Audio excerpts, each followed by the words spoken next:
Resolved that the bill from the House of Representatives, H.R. 8404, entitled An Act to Repeal the Defense of Marriage Act and ensure respect for state regulation of marriage and for other purposes, do pass with the following. Section 1, this act may be cited as the Respect for Marriage Act.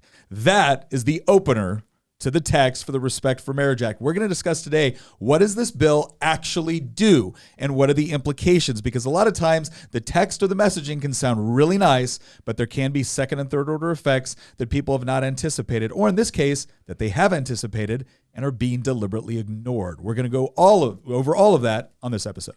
Thanks so much, Nick. I appreciate it. I'm really looking forward to today's conversation because this is kind of a complicated tangle of an issue. I have reason to suspect that this act does not actually respect marriage at all, but we will find out for sure. You guys should join us in conversation about this over on our Volley app, and let's get into the actual text of the bill to see what it really says. All right, going around the table real quick. I am your host, Nick Freitas, member of the Virginia House of Delegates, but other than that, a good person. With me, as always, my beautiful bride, Tina, Queen of the Bees. Hello, everyone. Then we have our political prognosticator and resident historian, Christian Hines. Hello. I correctly predicted that we'd lose in Georgia yesterday. No. Then we have Thanks, Christian. Then we have Nicholas Hamilton, the good Hamilton, the one that doesn't like central banking. Thank you, Nick. And our new producer of producers, Lydia Sour Patch Lids herself. Lydia, kick us That's right. off. I'm stoked. Let's go. Let's get into the actual text of the bill because I feel like people have all these hot takes, but no one is actually talking about what it really says. Okay. Well, obviously, it says respect for marriage. That's so right. What the bill That's what does, it That means, must be right? what it does, just like the Inflation Reduction Act, right? That didn't actually Right. reduce any Just inflation. like how the Patriot Act was for patriots. Yes. All right, so we're going to read over a couple of things here, all right? So the first section of this bill, it talks about the title of it, then it goes into the findings, right? And it says this: Congress finds the following. No union is more profound than marriage, for it embodies the highest ideals of love, fidelity, devotion, sacrifice, and family. 2, diverse beliefs about the role of gender in marriage are held by reasonable and sincere people based on decent and honorable religious or philosophical premises. Therefore, Congress affirms that such people and their diverse beliefs are due proper respect. 3, millions of people, including interracial and same-sex couples, have entered into marriages and have enjoyed the rights and privileges associated with marriage. Couples joining a marriage deserve to have the dignity, stability, and ongoing protection that marriage affords to families and children. I think it's interesting that they add both interracial and same-sex as if that's, I don't know, the same As thing. if there's a I also huge Sure debate. is. The use of the word privilege here is also interesting to me. Yeah, right. Well, rights and privileges associated with marriage. I mean, that's kind of a common legal term. Then Section 3 is the repeal of section added to Title 28 of the U.S. Code. That was the Defense of Marriage Act, which enshrined in the U.S. Or in U.S. Code that marriage is between one man and one woman, and basically like one state didn't have to recognize a same-sex union from a different state. Section 4 is full faith and credit given to marriage equality. Chapter 115 of Title 28, United States Code is amended by the side, blah, blah, blah, blah, blah. Certain acts, records, and proceedings and the effect thereof. In general, no person acting under color of state law may deny full faith and credit to any public act, record, or judicial proceeding of any other state pertaining to a marriage between two individuals on the basis of sex, race, ethnicity, or national origin of these individuals, or a right or claim arising from such marriage on the basis that such marriage would not be recognized in the law of that state on the basis of the sex, ethnicity, or national origin of those individuals. All right. So the whole sex, race thing, they're basically saying that this is applying to all the states. So anybody operating under the color of state authority cannot deny you or fail to recognize your marriage if this act is passed. Then it goes into enforcement by Attorney General. The Attorney General may bring a civil action in the appropriate United States District Court against any person who violates subsection for declaratory or injunctive relief. So what they're saying is that if somebody under the color of state authority does deny or doesn't recognize that, the United States Attorney General can sue them. But it goes farther. This part's important. Private right of action. Any person who is harmed by a violation of subsection A may bring a civil action in the appropriate United States District Court against the person who violated such subsection for declaratory and injunctive relief. Then it's state defined in this section. The term state is the meaning given such term, and bottom line, it applies to all the states. So not only can the U.S. government come after you, but individual citizens can also come after you. Okay? Now it goes into marriage recognition. All right, so basically it's changing the code, and this is what it's going to say. For the purpose of any federal law, rule, or regulation in which marital status is a factor, an individual shall be considered married if that individual's marriage is between two individuals and is valid in the state where the marriage was entered into, or in the case of a marriage entered into outside of any state, if the marriage is between two individuals and is valid in the place where entered into, and the marriage could have been entered into in a state. That's all really confusing to basically say any two people can get married. That's what it's saying. In this section, state means a state, blah, blah, blah. We know what that means. For the purpose of the subsection, to determine whether a marriage is valid in a state or the place where it entered into, if outside of any state, only the law of jurisdiction applicable in the time of the marriage was entered into may be considered. You could consider part of what they're doing here is they're saying you have to lawfully enter into it. So two people can't just walk out and say, hey, we're married. They still have to go through that state process to be. But the state can now not deny them, marriage if it's, again, two individuals of the same sex. And then section 6, no impact on religious liberty and conscience. So this is interesting. This is where they're trying to make the claim that we're not impacting any of you religious bigots out there, right? That's usually how this is approached. Don't worry, we're not infringing on your rights. And they will. But here we go. In general, nothing in this act or any amendment by this act shall be construed to diminish or abrogate a religious liberty or conscience protection otherwise available to an individual or organization under the Constitution of the United States or federal law. Well, that sounds nice. Let's see if it actually plays out. Goods or services consistent with the First Amendment to the Constitution, nonprofit religious organizations, including churches, mosques, synagogues, temples, non-denominational ministries, interdenomination, and ecumenical organization, and it goes through the whole thing, blah, blah, blah. And nonprofit entities whose principal purpose is the study, practice, or advancement of religion, and any employee of such organization shall not be required to provide services, accommodations, advantages, facilities, goods, or privileges for the solemnization or celebration of a marriage. Any refusal under this subsection to provide such services, accommodations, advantages, facilities, goods, or privileges shall not create any civil claim or cause of action. Now, here's what's important to this, and we're going to get to this later. Whose principal purpose is the study, practice, or advancement of religion, that are the organizations that are exempted. So you could say that, okay, church is exempted. Well, here's my question, right? Your business is not exempted anymore. You do anything within the marriage industry and you decide, hey, I'm sorry, this is your thing, not my thing. I don't want the government to, prevent you, but I just don't want to participate. Too bad now. You can be sued by the Attorney General. Now, they're going to say it's only under color of state authority. Well, this seems to be a contradiction to that. You're now coming in saying that if you provide any sort of goods and services and you don't want to participate in that sort of celebration or whatnot, well, now you can be in trouble for it because the only ones that are given any exemption are those people or those organizations which are for the direct purpose to study, practice, or advancement of religion. You're no longer allowed to live it out, right? Mm-hmm. All right, statutory prohibition. This is section 7. This is kind of like the end of this. No impact on status and benefits not arising from a marriage. Nothing in this act or any amendment made by this act shall be construed to deny or alter any benefit, status, or right of an otherwise eligible entry or person, which does not arise from a marriage, including tax-exempt status, tax treatment, educational funding, or a grant, contract, agreement, guarantee loan, scholarship, license, certification, accreditation, claim, or defense. No federal recognition of polygamous or it's polyamorous. Polygamous. But polygamous. There's so many different words for this stuff. He's over here making up words. Nothing in this act or any amendment made by this act shall be construed to require authorized federal recognition of marriages between more than two individuals. You know what's so funny about that? It is. Can anyone guess what the next battle is going to be? In 5 years, 5 years. They're going to be saying that this act is bigoted. And that it's archaic. And and in 10 years, it's going to be this act is specious. This is going to be compared to the legislation that existed in Virginia until the 1960s banning interracial marriage. In 5 years, they'll compare it to that. What if I identify as two separate people? Like, how dare you? Can you marry yourself? How dare you? Yeah, this reminds me of that I mean, if I'm they, them, can I get married? Do you guys remember that old Almond Joy commercial?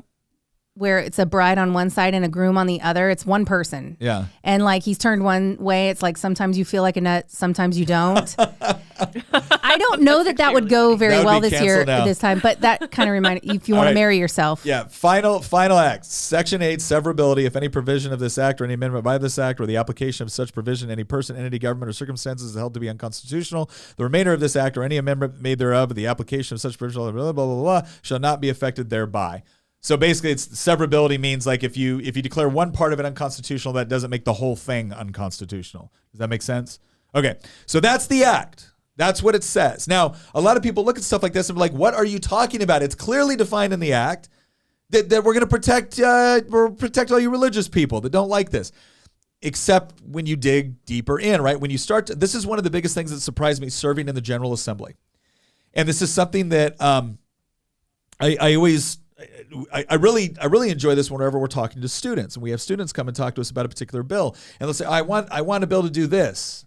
And then I start going through like, okay, would it apply to this? What about this? Would this person be hurt? How would you enforce this? And all of a sudden they're like, well, I don't know about all that. Like, well, that's what we do here. We write laws. And when you write laws, they're going to be interpreted by somebody else. They're going to be interpreted by the executive branch in order to execute them. And then they're going to be interpreted by the judicial branch to determine whether or not it was executed appropriately. But the people that are writing the laws are not the one executing the laws or then providing review of the law, the judicial review of the law. Those are different branches and for good reason. But if you don't make clear what you're supposed to do, if you don't put in appropriate prohibitions or if you don't put in appropriate limitations, then there's an expansive nature to these laws. There's an expansive nature where now all of a sudden one governor or one president thinks that I can do all of this under this law, whereas another one says, no, you can't, and then it has to be worked out in court. And what it essentially happens is if you're just the person that wants to follow the law, you diligently want to follow the law, but you don't know how, and now all of a sudden your religious beliefs are also being questioned on this, this has the ability to affect behavior in ways that aren't always anticipated. And I think that's what's going to happen here. And there's a reason why so many people have come out with kind of, fact checking what the claims are about what this bill actually does versus what the potential second and third order effects. I would call them unintended consequences, but I actually don't. I think the unintended consequences that so many of us are talking about are actually intended. I do think they want to be able to shut people down within the public space. I think they want to.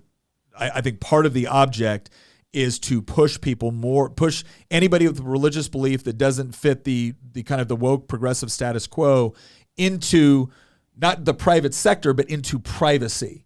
You can do that within your own home. We'll let you do it within your own church. The moment you leave those buildings, you belong to us now, and we're going to tell you what you can say and what you can't say. Okay, so I think it might be useful for us to look at some of the amendments that people have tried to bring to this bill, because there's clearly a serious issue here, because like you were talking about, Nick, this applies to people who are in their religious institutions, and they know for a fact that you don't stop being religious when you leave your church. You are a religious person. It is a matter of conscience. That's why this is a debate at all. So a few different GOP politicians tried to introduce amendments to protect religious liberty, and they were all shot down. So let's discuss why the Democrats thought that was a good idea and what the emphasis was in trying to cut these out altogether. I mean, I think the Democrats' position on this, again, I actually find it kind of interesting that they added the prohibition on polygamous marriage, because as Christian said, I think we're at least, maybe 5 years away from them coming back and being like, why can't you be married to multiple people? Like, who is it? Why is it the government's job to say that it can only be two individuals? Why can't it be three? Why can't it be four? They probably had to put that in there as a result of getting enough people on board with it, because if they were to say that you could just be married to however many people, however many times with no dissolving of one in order to have another or whatever, if they were to go into that, I feel like they know society, even on their side, isn't quite ready for that.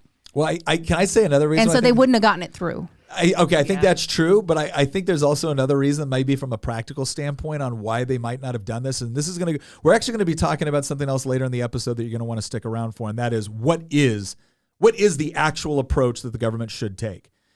And I'm going to give you a little hint right now. I think one of the practical reasons why I put that in there is tax reasons.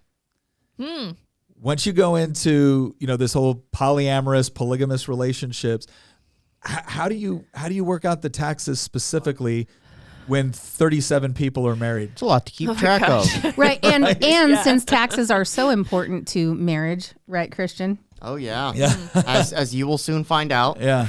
Crucial. But we had, that's the reason why I think it's, Lydia, what was it? It was like 5 different people have offered 5 different amendments. GOP. Like Ted Cruz, Marco Rubio. Mike Lee was the big one that was fighting against this. Yeah. Well, and Inhofe and Langford, yeah. Well, and I think it was interesting too, because you even had people like Pat Toomey. Pat Toomey, senator from Pennsylvania, who's actually a defender of like same-sex marriage, right? He's not against it, but he even voted against this because he goes, no, in fact, I'll read his quote for you. While the Respect for Marriage Act purports to simply codify the existing right to same-sex marriage, which is not in jeopardy, it goes far beyond that in ways that threaten religious liberty. This legislation would enable activists to sue faith-based groups that provide vital services for our communities and attempt to force them to abandon their deeply held beliefs about marriage or close their doors. And I have a specific example of this. In Virginia, they were trying to, they didn't quite get it through, but I think it passed the House. They were going to prevent Catholic charities from being able to engage in adoption services. Catholic Charities provides, like, I believe, the bulk of adoption services. But it was, okay, but you're not going to get any state assistance or any state funding to assist with that unless you change your beliefs with respect to same-sex marriage. So this is like a practical example of them using the law to say, no, I'm not telling you can't do it. I'm telling you that you will not be allowed to work in conjunction with the government in the provision of a service, right, where you can be either compensated or assisted or whatever it is. You can't do that unless you agree with us on what the definition of marriage is. So that's the sort of thing that even someone like Pat Toomey, who doesn't necessarily disagree with this in principle, is saying, yeah, this is a real concern. And when Mike Lee submitted his legislation to try to make it very, very clear that that's not what was going to happen, the federal government was not going to come, the Democrats rejected it. So this idea that, what's the big deal? Well, when anybody on our side that is skeptical of the federal government's involvement in this has come in and tried to add clarification that, okay, you're going to get this, but we're going to make it really clear that this is not going to affect, religious people. Democrats have rejected and said, no, the protections we've already put in there are insufficient. They know they aren't sufficient. They know it's going to invite a bunch of civil lawsuits. They know there's a bunch of gray area that's going to have to be adjudicated in court. And they know that the gray area itself is going to keep a lot of people from saying, I don't know what the rules are, so I'm gonna if I think the line is here, I'm not even gonna get close to it. And the real question there goes to the fundamental idea of, why do we have religious freedom in this country? Is your religious freedom just to claim whatever God you want and pray to them within a church building? Or is it the exercise thereof? Like, do you have a right to exercise your religion in such a way that comports with your founded beliefs, especially when you're not hurting anyone? And it's important to understand that this also goes into the whole concept of why they keep saying, no, your language is violence. They are not using that term by accident, people. Right. The moment they can convince you that your language is violent, the very act of you carrying out your religious belief, right? You didn't go and stop their gay wedding. You just said, I appreciate that you want to do this. I would like to not participate without losing my business or being fined. Nope, not good enough. You not wanting to participate is basically an act of, bigoted discrimination and theoretically violence, and therefore we need the government to intervene on our behalf to punish you for noncompliance. Right, because if you own a business, you're in the public sphere, and therefore you don't get to have your religious views. You don't get to have your individual personality or religious views or character within your own business. So the business is not an extension of your own rights, which is really interesting because they'll say, oh, well, businesses can promote whatever they want to promote. They have freedom of speech. Yeah. Oh, really? Businesses have freedom of hold on. Businesses have freedom of speech, but the individual doesn't? Mm. That's not how this is supposed to work. What I love is they'll say, well, it's a private corporation. It can do what it wants. Only when it's pushing what they want. Exactly. The moment that it's not pushing what they want to shut them down and shut them up. Yeah. What I also find very fascinating is this whole check your views at the door bigot approach. That only applies to a certain segment of worldview. Why is it that people on the left, or people who have a more secular worldview, or people who have a more progressive worldview, why is it that they don't have to check their views at the door? Right? So here's an example. An evangelical Christian is basically being told they have to check their views at the door, and they can't carry themselves out in the real world practicing their faith on a day-to-day basis outside of their church or their place of worship, right? But a secular progressive atheist they can take their worldview out into the world, and they can live their worldview out on a day-to-day basis, and they can spread their message on the way that the world should operate.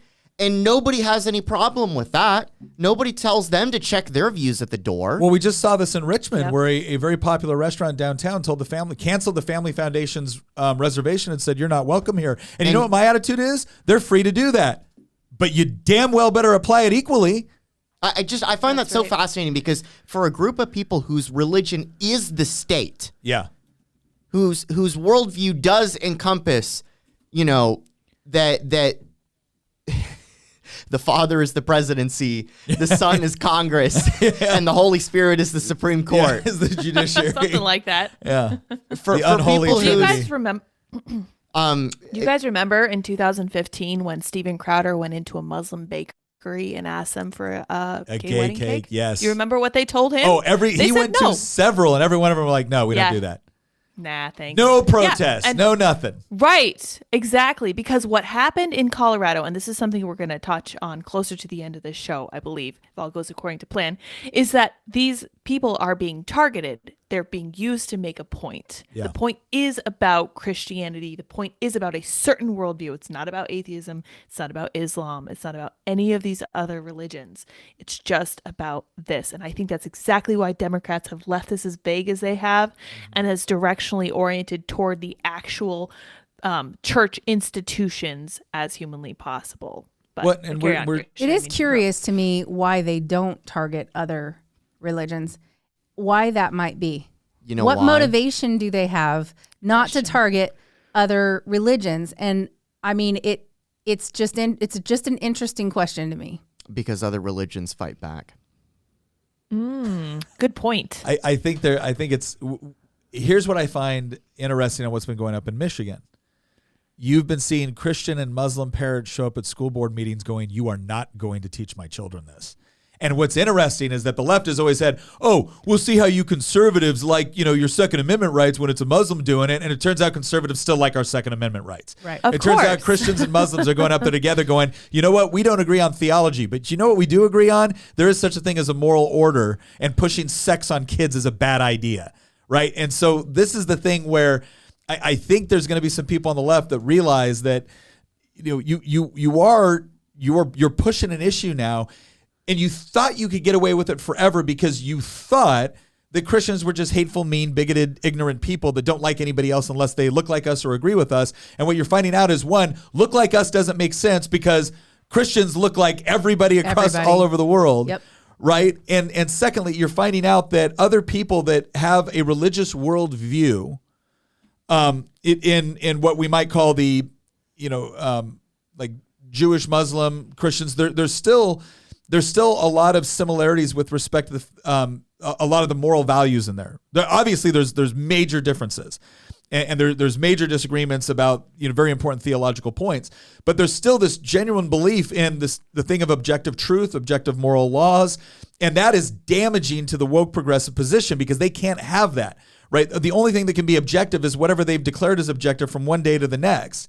And they're happy to contradict themselves too as soon as that doesn't work for their argument or their policy objectives.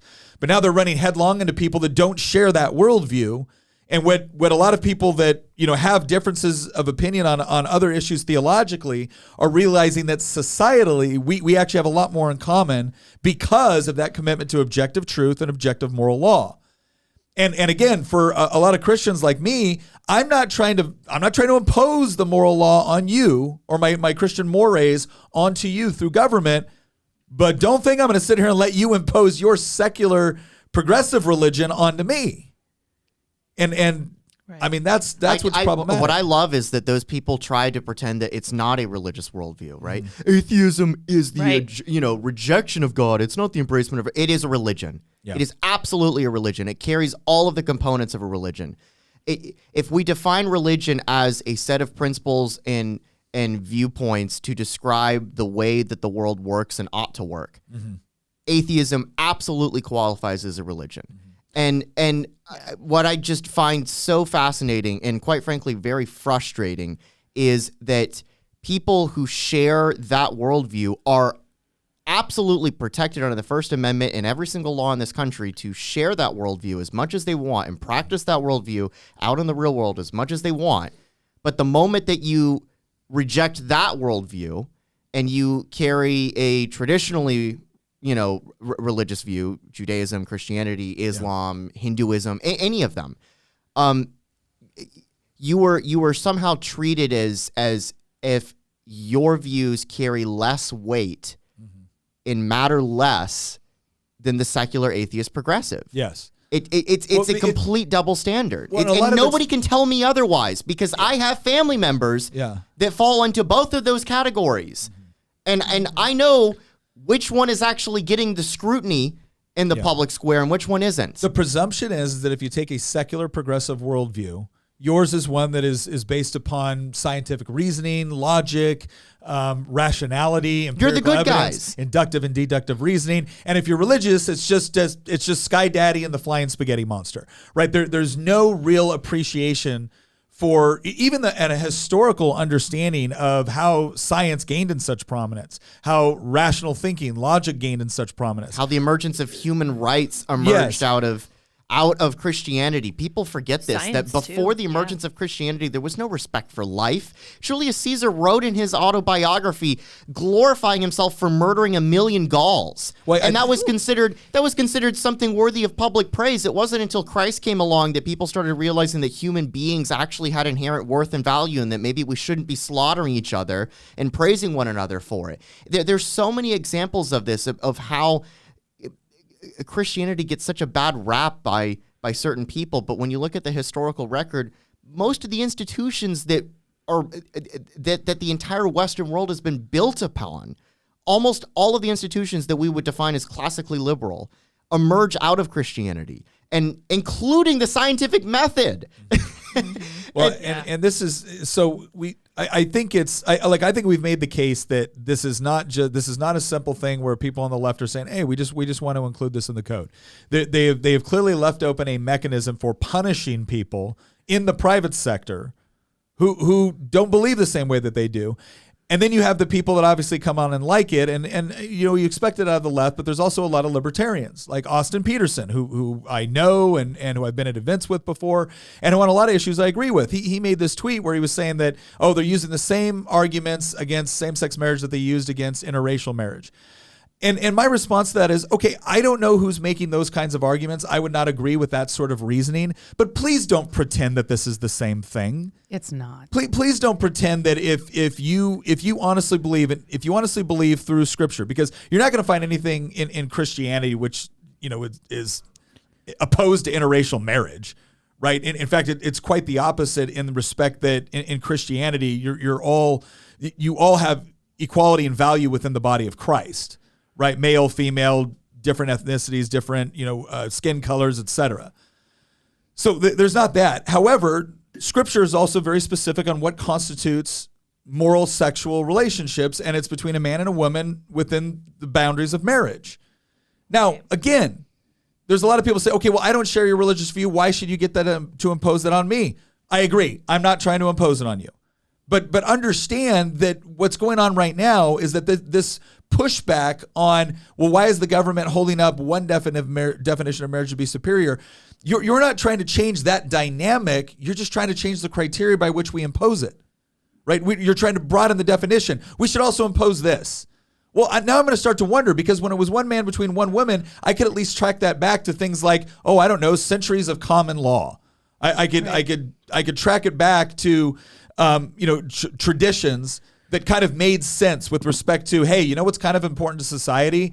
People having kids. What's also important to society? Those kids growing up in a structure which actually supports, educates, takes care of them so that they can then become, responsible adults. Hey, do we all agree that's kind of important to society? Okay, great, cool, boom. Now, again, if you want to come up now, if you want to show up now and say, I don't like this, I don't think it's a good idea or appropriate role for government, that's one thing. But that's not what you're saying. You're saying, we do like this.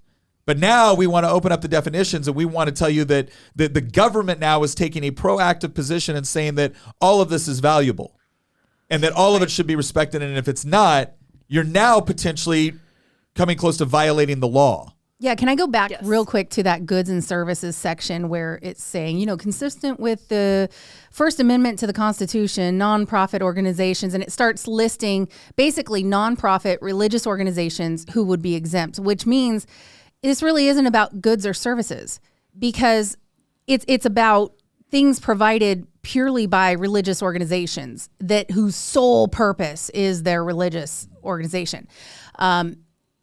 My question is, since this clearly omits, individuals from having First Amendment rights, basically, it's basically saying you, individual person who owns a business, you cannot exercise your religious views.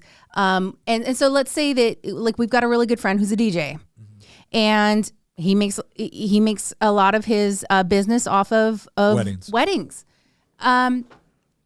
Here's the thing, and then you've got people with venues. You've got a lot of different organizations, whether it's caterers or whatever.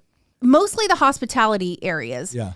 You've got a lot of people who are no longer going to be allowed to say, I can't do this wedding, or I can't do this type of business, because nowhere in this code is it going to allow for that.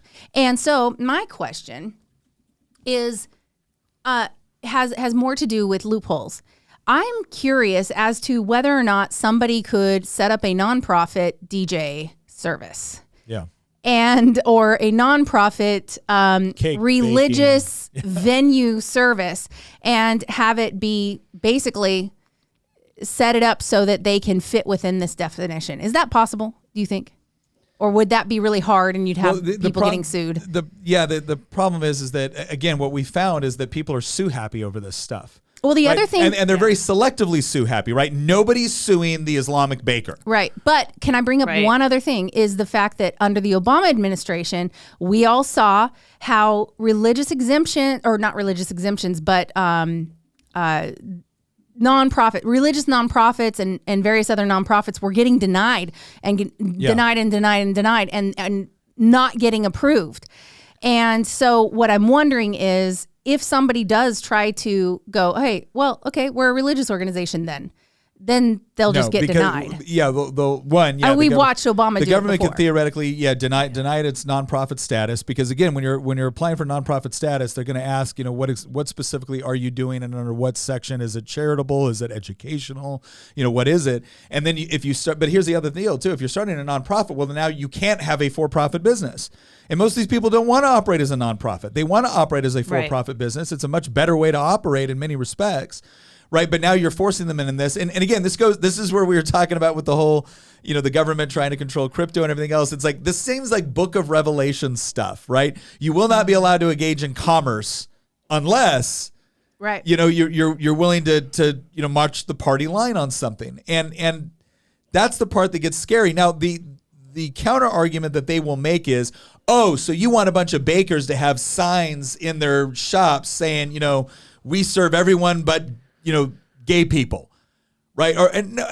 Honestly, I wish a lot of these organizations or these shops would put up a sign like that one in Richmond that was like, we're not serving this Christian organization. Can you just put a sign up so we know? Well, I would prefer to see a sign. We're moving in this direction where businesses are, but at least becoming explicitly political. I don't mean political in the form of like expressing your like religious worldview. I mean political, like political. Yeah.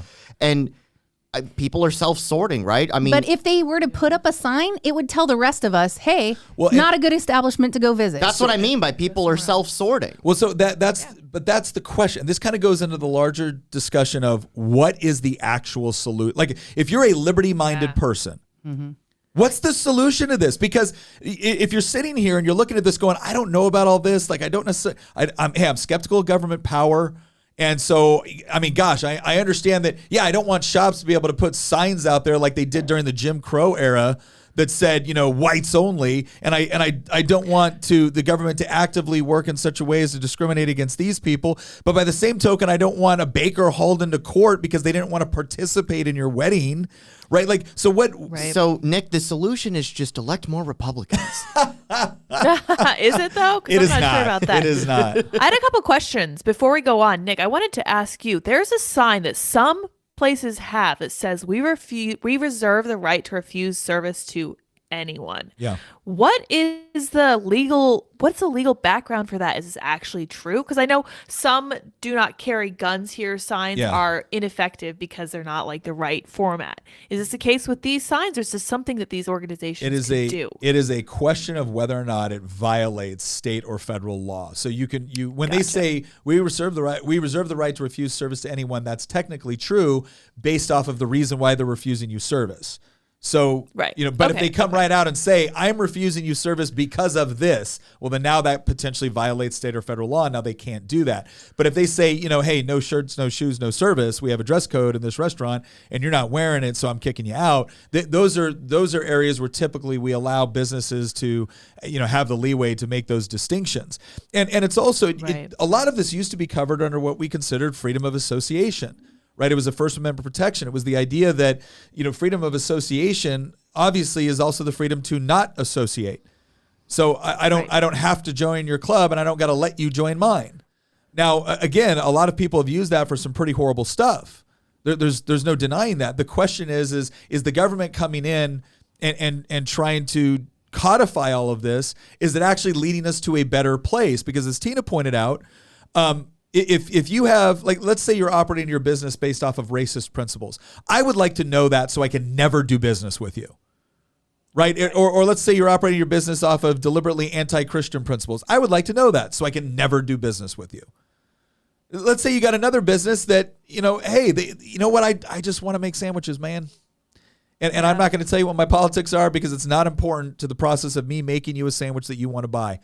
I'll do business with that person. And typically that's the way. As long as it's good. Yeah, typically that's the way. Typically that's the way that it's worked in the marketplace, because the marketplace was primarily focused around providing the good or the service, not around some sort of larger agenda. Now, that's not to say that some companies don't play off of, maybe religious notions, or they play off of patriotic notions, or they play off of something else that isn't directly related to whatever product or service that they're providing. And that's fine. They have the ability to do that, and consumers have the ability to choose. But more and more, government is weighing in to what constitutes, the appropriate way to run your business, to market your business, to where you can participate, where you can't participate, what you have to be willing to do if they'll let you conduct business. And that's again, this is where I go back to. It's like, look, you can always point to an example of something that you hate seeing within the private sector, you hate seeing a private business owner do. But the moment you allow the government to take over that space and now dictate the terms, just keep in mind, the government's got a pretty bad track record. It's true. It's very true. This is why it's been so interesting to me. So you mentioned solutions and you mentioned liberty-oriented people. And this reminded me of the libertarians in my mentions who are talking about how actually this is a good thing to get the government more involved in what people are doing, which just absolutely breaks my brain. Yeah. But I think that one of the best solutions that we have to this, and if we can focus now on a solution, is the idea of the free market and truly upholding this concept that, hey, if this bakery doesn't want to bake you a cake, instead of dragging the owner to court, what you should probably do, and I'm really fighting the urge to swear right now, is probably just go to a different bakery. Now, we know that they were trying to make an example of Jack Phillips. They were trying to, because they did the same thing. There was a transgender person who returned to his bakery and said, you're going to bake me a cake for my transition. And they took him back to court over that too. And this to me looks like the Respect for Marriage Act looks like it's literally just opening the floodgates for all of this stuff. But as far as solutions go, the Supreme Court is looking at the case of the woman in Colorado who said, I'm a Christian and I don't want to be put in a position like Jack Phillips where I'm forced to design a website for somebody who is getting a marriage that I do not approve of. My conscience cannot let me approve of, which is super interesting and hopefully positive. It looks like they're leaning in her direction on this one, and I'm a little optimistic on this count. I don't know which direction you want to go from here, Nick, but I think that the SCOTUS is. I think that it's worth mentioning that, and we did talk briefly about this, or we hinted at this. It's worth mentioning that until 1913, there was no, I repeat, no federal recognition of marriage at all. There was no reference to marriage in any federal laws. There was no federal regulation over marriage. In the eyes of the federal government, marriage was exclusively an institution that was reserved for religion, and if it was regulated at all, it was State regulated level. at the state level. Well, Christian, what happened in 1913 to cause the federal government to change their mind about their involvement? Oh my gosh, the worst year in human history, at least in the history of the United States, was 1913. And part of the reason why was because in 1913, they passed the 16th Amendment. And then they passed the Revenue Act of 1913. And the Revenue Act was the first income tax, permanent, I should say, because they tried to have one in the 1800s and the Supreme Court struck it down, right? But the first permanent income tax in the U.S. was the Revenue Act of 1913. And so the entire reason for federal codification, federal definition, federal recognition of marriage was simply because the federal government needed to make more money. Yeah, they wanted to take more money from the American people, and that's the whole reason they put it in the code. So I'm gonna come right out with what my solution is to this. By the way, this gets to before you get to the solution, this also gets to why they're probably going to have a bigger fight on their hands if there's ever going to be a push for polygamous marriage. Yeah, that's what we're talking because of the tax implications of it. Oh yeah, what does that mean when what does it mean when you've got 37 people living together in a polyamorous I just find that so fascinating that there was no until barely 100 years ago. And you know what that means, Christian, is that before 1913, nobody ever got married ever. Civilization didn't exist. It didn't exist. We were just in the wilderness poking each other with sticks. Is this? We were sitting there, and it was just. I mean, there was no marriage because the feds hadn't weighed in on the topic. Don't you know that if the federal government doesn't do something, it doesn't exist? That's so right. until 1913, marriage didn't exist. Yeah. Everybody was just roaming around in the wild. There wasn't whose kids are these? I don't know. I have a question. When this passes, which it looks like it will pass, when this passes, what can individuals do about it? That's the big question to me is, I have a business. How do I not get run out of business? The question is going to be, first of all, there's probably going to be a lawsuit almost immediately, and then you're probably going to either see federal courts do an injunction, which they say, okay, hey, we're not enforcing anything until we figure this out. And then this will go to the Supreme Court. There's no question if this goes into play, this will go into the Supreme Court because they're going to have interpretations on what some of this means, and it's going to cause problems.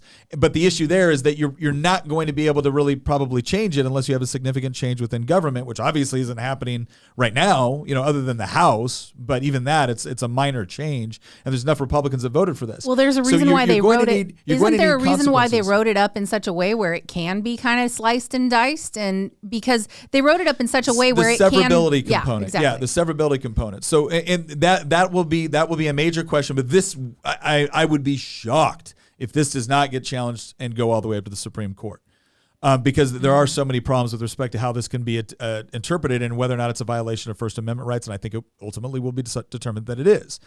Now, here's what's the solution? How do we actually figure this out so we're not fighting about it for the next 100 years? So my solution of elect more Republicans. No, that's probably not going to work. That's probably not going to work. Clearly not going to work.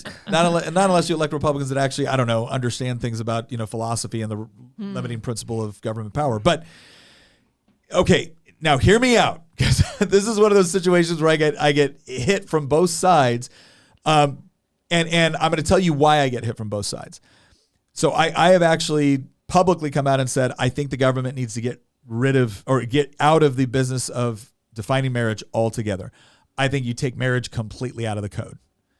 And what happens is the left is like, oh, so now that we get it too, you don't want anybody to have it. And the right comes in and says, no, we need the government to, reinforce the idea that marriage between one man and one woman is the ideal. So here's what I'm going to tell you. Here's my view. I'm a Christian. I believe in the biblical view of marriage. The biblical view of marriage is one man, one woman. Right? That's the biblical view of marriage. That's the only marriage that I see, and it's that marriage, especially too within that. That's the only marriage I see is like, yes, that meets the full definition of what I consider, a marriage to be. Now, if you have a state license and you're married, am I going to be just disrespectful to you and like go up to you? You're not really. No, I'm not going to do any of that. I'm going to be polite and respectful. We just agree to disagree on some things. But here's the key. It goes back to what Christian said. The federal government wasn't even involved in this issue until 1913, and the only reason they got involved was taxes. There is no reason for government to be involved in your marriage. There's only one reason why the government is ever involved in marriage, and that has to do with the dissolution of it, not the actual advocacy of it. Now, you can say all day long that, well, hey, society decided a long time ago that the best way for the upbringing of children is in a healthy family, and that, obviously you need a man and a woman to be able to create the children, and so all of that's important, and the government needs to recognize that and enshrine it and support it. Okay, how's that working out for you? Seriously, if that's your argument for government involvement in marriage, is that you recognize that this is such a valuable institution that the government has to support it, okay, great. How's that working out for you? You rendered to Caesar something that wasn't Caesar's, and guess what, baby? Caesar screwed it up. As per SOP, almost every single time Caesar's given everything. And you give Caesar anything except go break things and kill people in faraway lands, and Caesar screws it up. Caesar's really good at breaking things and killing people. So that's my argument to my conservative friends, to my Christian friends. It's like I am every bit as dedicated to what we both agree is a biblical definition of marriage, but nowhere in Scripture do I see it giving me the authority to then use the power of the state to compel people to believe that way and to punish them if they don't comply. Nowhere. So how do I advance it? Well, step one of advancing my view on marriage. I got married in accordance with what I believe about marriage. And then I do my best to be a good husband and father. You are, honey. So that, you're a great thanks, you're babe. a great husband. So that way when other people see it and I talk about this, they don't like, well, what are you talking about? Like your marriage is a shambles or your kids are running around spray painting buildings. Like, no, they're like, okay, I do my best to actually be a good representation and to follow the rules that are laid out within my faith on how to be a good husband and father. And that's going to be the best argument I can possibly make. It sure as heck isn't going to be me going to running to the state and be like, hey, can you punish all these people that don't agree with me on the definition of marriage? By the same token, the reason why the left wants this so bad is because the left gets validation from government approval. As I said before, that is their church. It has become the state religion is the state, right? And it's the idea that, no, this is so important. And because this is how we get our moral validity for an institution, anybody that now challenges the validity of that moral institution now needs to be punished by the state. Here's an idea. And please keep something in mind. Thomas Sowell said it best. When the government is engaging in some sort of activity, they're not engaging in solutions, they're engaging in trade-offs. All right? Trade-offs. There is no perfection this side of heaven. I'm so sorry. I'm not saying that doesn't mean we shouldn't strive for it, but you better be really careful if your method of getting to perfection is to hand more power and money to politicians. Holy crap, how many more historical instances do you need to recognize that might not be the best way to achieve your end state? So here's how it would work in Nick's world. You go get married. Not at the courthouse, not from some government handing you a certificate saying you're married. You go get married however you want to. Maybe that's you going out front and saying, we're married. Maybe for us, it's going to be going to a church, getting married within a certain practice and procedure as laid out by the Bible. Other people might do it at their mosque. Other people might do it at their synagogue. Other people might do it at their Rotary Club. Right? You get to choose. Now, do I have to respect that? Do you have to respect that my marriage is the same as your marriage? No. And I don't got to do the same for you, as long as neither one of us are trying to hurt the other one. And neither one of us are trying to get the other one to be forced and compelled to do something they don't want to do. So where's the government's role when all of a sudden two people that engage in this sort of, union decided to break up and now there's kids involved or there's property involved? Well, that's easy. That's a contract. We have contracts all over the place. The government is an intermediary in contracts when two people disagree with respect to what's supposed to happen to assets, or in the case of marriage, what's supposed to happen with respect to custody of children. They're the institution that comes in and helps adjudicate that if it can't be adjudicated, and this is important, if it can't be adjudicated by private actors. There are situations where people say, hey, look, we're splitting up, we're getting rid of the business, we're doing whatever we're doing, and you get this and we get this and that's it, and we don't need the government to intervene at all. It's when there's a disagreement. So when there's a disagreement, it's very simple. Tina and I, we go to the church and we get married, and we're now married. Now, in our worldview, what we're going to do is that if we have some sort of problem, we actually have a mechanism through the church to adjudicate that. But let's say it gets so bad, or let's say that I just end up being a horrible human being, and now Tina needs protection from the government. So what would happen there? Well, at that point, when we got married, we'd also say, okay, now we have a civil contract that the government is aware of, which says that if our union dissolves for some reason, This is how we want to handle custody, and this is how we want to handle division of assets. Oh my gosh, look at that. I was able to go and address everything that the government currently does within this sphere without the government ever having to define marriage. So now we don't got to fight over it. We don't got to fight over what for us is inherently a religious institution, and for what you might just be something you do for tax purposes. All right, if it's something you do for tax purposes, you fill out the little civil contract in order to get your little tax write-off or whatever it is, and in order to decide what's going to happen if you guys divorce. Marriage was never defined. You still get to be married because in your eyes you're married. Great. So that's the solution to this. The solution is not politicians from different sides of this fighting over who gets to compel the other one to believe something that they don't believe and that runs contrary to deeply held beliefs for them. We don't need to demonize everyone in society because we disagree on an issue that we may consider to be fundamental. But more and more, I think what we're finding out is that when something is truly fundamental to society, handing it over to politicians to solve for us ends up creating more division, not less. Respect for individual liberty, respect for individual conscience is absolutely mandatory in a free and voluntaristic society where we are capable of cooperating with one another when we agree and leaving each other alone when we do not, instead of instantly running to someone else to say, hey, you got the taxing authority, right? You got the machine guns, right? Force that person to do what I want. They're bad. We got these people over here that we don't like. Punish them. Oh my gosh. Is it really that difficult? The whole, can you please leave people alone thing there? I'm sorry, but we are moving in this direction more. I think that now more than arguably any point in U.S. history, there are more people in this country that do not want to leave each other alone. No. They want to use the power of the state. And it's not just the left, although I would argue that it's overwhelmingly the left. Yeah. But I mean, it's also, it's not just the left anymore. No, Again, I would still say that it's overwhelmingly the left. But like, people, it's funny because as people keep self-sorting, and I've used that phrase now a couple times, as people keep self-sorting geographically in terms of where they shop, what they buy from, who they hang out with, where they live, like where they work, people are ideologically self-sorting. So you'd think that they would be leaving each other alone more because they're only interacting with their tribe, so to speak, increasingly. But instead, we're getting the opposite happening as people are withdrawing from the world and becoming more self-secluded within their own ideological tribe. They're becoming more willing to use the force of government to impose their will on the other side because the other side is the enemy tribe, right? I gave this example once. I said I've had one of the things that I've loved about going to some of the events that I've done and whatnot is that I've sat down with people that I disagreed with vehemently about this issue, about a lot of other issues. The difference is that in the conversation I was having, the one principle that both of us agreed on was neither one of us were going to use the government to compel the other one to do what we wanted.